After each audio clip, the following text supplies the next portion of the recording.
Hey everyone, welcome back to my channel. Today I'm going to take a cedar log, this one right here, and I'm going to turn it into some beautiful home decor pieces. So if you like to bring nature inside, hit that like button, let me know. Thanks for watching. I love you guys. Okay, this was kind of a challenge that a friend gave me. It's a 5-inch wide cedar log by about 6 foot in length, and wanted to see what I could come up with this. I wasn't sure exactly what I was going to make with it, but I started by ripping off the bark. Now you can do this by hand if you want to, but I had one of those little miter boxes with the little saw in it, and I just grabbed that saw and I was going to kind of start scraping it off there. This took me probably about 30 minutes to get this entire log cleaned off. Okay, then I'm going to wear a mask, and I'm going to use some 80 grit sandpaper on my palm sander, and I'm just going to keep going until I get through the rest of this bark down to the actual wood itself. And this probably took another 30 minutes. It really didn't take that long. It wasn't that hard. It kind of came off pretty quickly.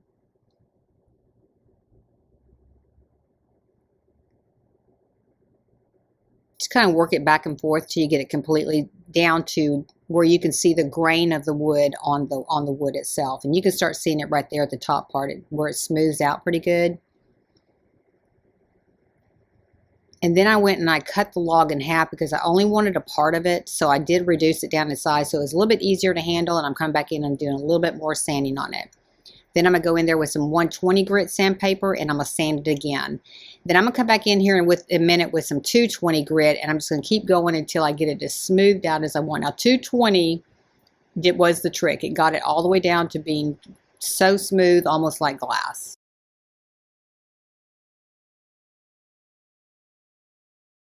And all the sanding probably took me another 30 minutes. But you see how pretty the grain on that wood is. It's really starting to come out. And then I decided to cut it into staggered sections. I think I did a 9-inch, a 7-inch, a 6-inch, and a 5-inch. And I'm just cutting these on just a regular miter saw that I have in my barn. And then I'm just going to take my sander, and I'm just going to kind of smooth out the sections between where I cut. Really, this didn't take long to do. I mean, it was nice being outdoors because the weather was pretty, and it gave me an excuse to be out there. This one here, I'm just going to go ahead and flatten one side of it because I am going to put some candles in it. And then I'll show you how I did that here in a little bit.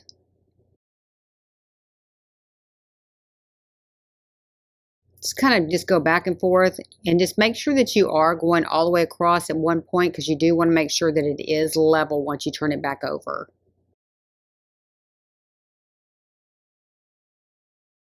Now, I will tell you, this is a workout. Your arms will be a little bit sore the next day, but not too bad.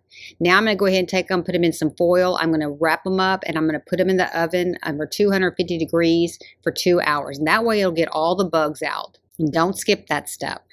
Okay, next I'm going to take my wood. Now this actually was a 12-inch piece of wood. I said 9-inch. But I'm just going to take these tea lights, and I'm going to space them out evenly. And then I'm going to drill some holes in there for those to drop into. So I'm just kind of going in the center and just evenly space them, because I'm going to come back with my drill, and I'm going to do a starter hole in them so that I can use my Forstner bit to cut the actual circles. And I'll show you exactly what a Forstner bit here is in a minute. So I went ahead and clamped them to my table. And I'm just going to go ahead and make my, start my holes so that I can line my Forstner bit up. So just take a small drill and just go down in there just to get it started.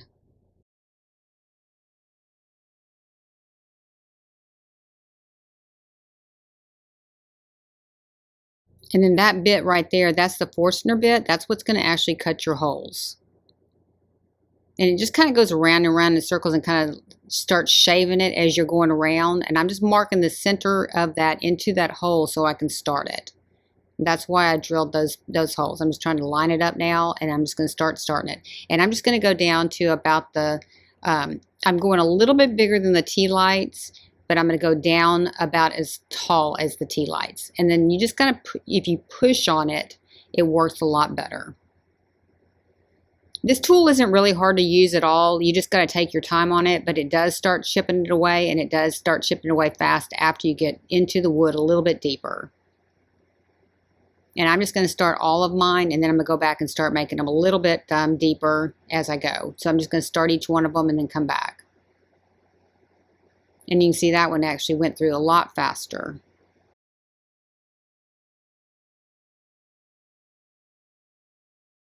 This is a great tool if you want to put a hole, and you want to put a hole in something, but you don't want to go all the way through the item. You just want to kind of make an indent in it. And then I'm just checking to make sure my tea lights go in it, and then I went a little bit deeper on these. And what's nice about this drill bit is it does make a perfect circle all the same size. Then I'm going to take one of the little shorter logs, and I'm going to go ahead and clamp it to my table, because I'm going to drill a hole in the center of it, just like I did that other piece, but then this is going to be for a taller candle that just stands up. And I'm going to do the same thing I did with the tea light. And you can see I've got a little supervision here. Just making sure I do it right. I'm drilling a hole in it first, just like I did the other one. And then I'm going to come back with that bit and drill the hole out.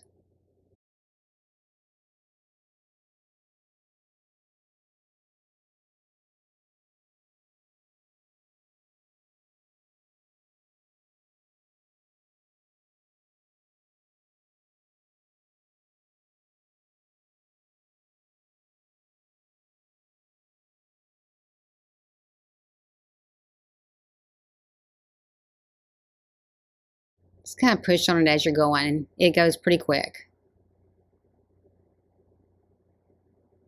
But if you're using one of these bits, you don't want to force it too much because you don't want it to smoke.